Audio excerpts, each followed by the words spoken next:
Mapa-ordinaryong tao hanggang sa mga celebrity, nagdarasal ngayong kritikal ang kondisyon ng comedy king na si Dolphy. May report si Lars Santiago. Patuloy ang pagbuhos ng suporta kay Dolphy sa social networking site na Twitter. Kabilang sa mga humihingi ng dasal para kay Dolphy sina Sharon Cuneta at Ogie Alcacid.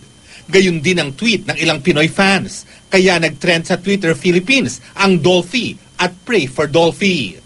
Si Jim Paredes, sinabing mahal ng sambayan ng Pilipino si Pidol.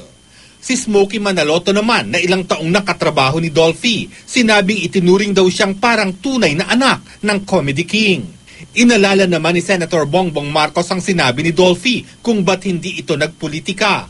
Maaari naman daw kasing tumulong sa kapwa kahit wala sa larangan ng politika. Sabi naman ni Congressman J.V. Ejercito, nararapat daw na igawad ang National Artist Award kay Dolphy. Sana rin daw ay gumaling agad ang Comedy King ayon sa host na si Raymond Gutierrez.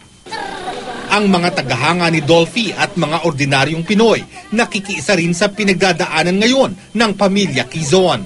Ang ilan, inalala ang paborito nilang pelikula ni Dolphy. Marami, Pacifica Palaypay. Oo, puro katawanan kay Dolphy. Sana gumaling siya.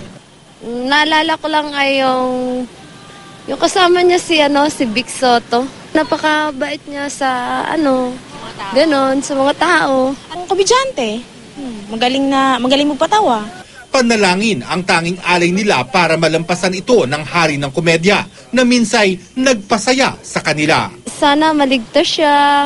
At saka sana yung kanyang buhay ay mahaba pa. Sana gumaling siya at makarecover talaga siya sa dinadanas niya ngayon na sitwasyon. Siyempre sa Panginoon, kailangan magdasal talaga para yung lungkot na natin, na ipagdasal na lang sa taas.